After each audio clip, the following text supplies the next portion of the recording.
नमस्कार, स्वागत है आपका सिटी पोस्ट लाइव में। मैं हूं ऋषि। शिक्षा विभाग का पूर्व असिस्टेंट इंजीनियर 100 करोड़ का मालिक, घूस लेने के आरोप में जेल में बंद बेतिया के पूर्व असिस्टेंट इंजीनियर रोशन कुमार धन कुबेर निकले हैं। जांच एजेंसियों के अनुसार उनकी संपत्ति उनकी सरकारी सैलरी से 295% अधिक मिली है।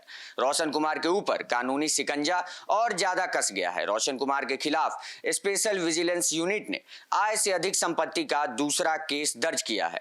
पुलिस को उनके बेतिया स्थित घर से करीब 42,500,000 रुपए मिले हैं। इस पर विगतवश जानेंगे। हमारे साथ है श्रीकांत प्रत्युषर। सर, कैसे ये रिश्वतखोर इंजीनियर पकड़ में आया था? देखिए, रंगे हाथ रिश्वत लेते हुए तो ये पकड़े गए थे। 5 लाख रुपए और स्मार्ट वॉच। एसयूवी की टीम ने इन्हें 1 मार्च को बेतिया में छापेमारी करके पकड़ा था। तब इनके ऊपर प्रिवेंशन ऑफ करप्शन एक्ट के तहत मामला दर्ज हुआ था। तब से रोशन पटना के बेऊर जेल में बंद हैं और एडीजी पंकज कुमार दराज ने नई FIR 12/2026 दर्ज किए जाने की पुष्टि की है। रोशन कुमार की असिस्टेंट इंजीनियर की नौकरी परमानेंट नहीं थी। शिक्षा विभाग में कॉन्ट्रैक्ट पर नौकरी मिली थी। बेतिया के जिला शिक्षा परियोजना पदाधिकारी कार्यालय में पोस्टिंग थी।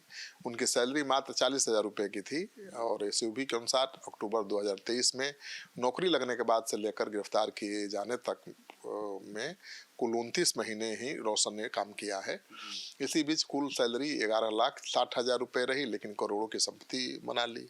अब तो कहा जा रहा है कि 100 करोड़ से ज़्यादा की संपत्ति है। तो कौन सा भाई जादू है कि एक साधारण सहायक इंजीनियर 100 करोड़ कमा लेता है? इनके ठिकानों पर छापेमारी में क्या मिला था सर?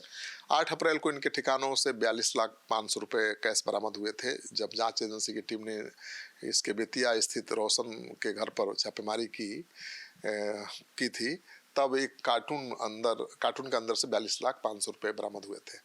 इसी आधार पर एसयूवी ने 34,27,166 रुपये आय से अधिक संपत्ति का नया केस 8 अप्रैल को दर्ज किया, जो रोशन की आमदनी से 295% अधिक है। सर, एक मामूली इंजीनियर इतना बड़ा खेल कैसे कर सकता है? एक मामूली इंजीनियर, वो भी शिक्षा विभाग का इंजीनियर, 2 साल से कम की नौकरी और सैकड़ों करोड़ का मालिक, ये तो चौंकाने वाला है ही। सिस्टम पर सवाल उठता है। भ्रष्टाचार कर काली कमाई करने के मामले में रोशन अकेले थोड़े होंगे। जांच एजेंसी को इस बात की पूरी आशंका है कि रोशन के पास से मिले काली कमाई के 42 लाख रुपए का बंटवारा कई लोगों के बीच होना था। अब एसयूवी इसकी पूरी चेक और कनेक्शन को खंगालने की तैयारी में है।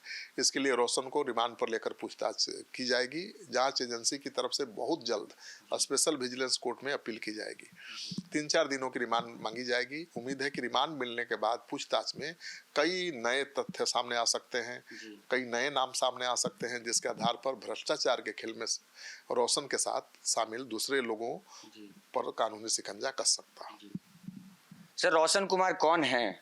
ये मूल रूप से लखीसराय के सूर्यगढ़ा का रहने वाला है। इसके पिता का नाम राजकिशोर सिंह है। इसने बीटेक तक पढ़ाई की है। ऐसा नहीं है कि पढ़ाई पूरी करने के बाद ये सरकारी नौकरी में आ गए। झारखंड, पश्चिम बंगाल की प्राइवेट कंपनियों में लंबे समय तक काम किया। सैलरी 25,000 से लेकर 50,000 तक इनकी रही है प्राइवेट नौकरियों में। लेकिन बिहार सरकार की नौकरी में आने के बाद इनकी चोरी पकड़ी गई है और आय से कई गुना इनकी संपत्ति पाई गई है। सबसे बड़ी बात है कि एक सहायक अभियंता कैसे 100 करोड़ का मालिक हो सकता है। अब जांच एजेंसी तो 100 करोड़ का दावा कर रही है कि 100 करोड़ से ज़्यादा की संपत्ति है। तो निजी कंपनियों में जो नौकरी किया, कहीं भी 50,000 से ज़्यादा की सैलरी नहीं थी। फिर सरकार में 2 ही साल नौकरी करके कैसे 100 करोड़ कमा लिया, ये सबसे बड़ा सवाल है। तो जितनी बड़ी कार्रवाई हो रही है भ्रष्टाचार के खिलाफ, भ्रष्टाचार का उतना ही बड़ा चेहरा सामने आ रहा है। और ये सवाल उठाता है कि सिस्टम पर, भाई सिस्टम में क्या चल रहा है? कैसे कोई थानेदार, DSP और एक सहायक अभियंता सैकड़ों करोड़ का मालिक बन जा रहा है और किसी को भनक तक नहीं लग रही है? ये सवाल है। तो आपने पूरे डिबेट को सुना। आप क्या सोचते हैं इस डिबेट पे? हमें अपनी प्रतिक्रिया कमेंट बॉक्स में जरूर दें और देखते रहें सिटी पोस्ट लाइव। धन्यवाद।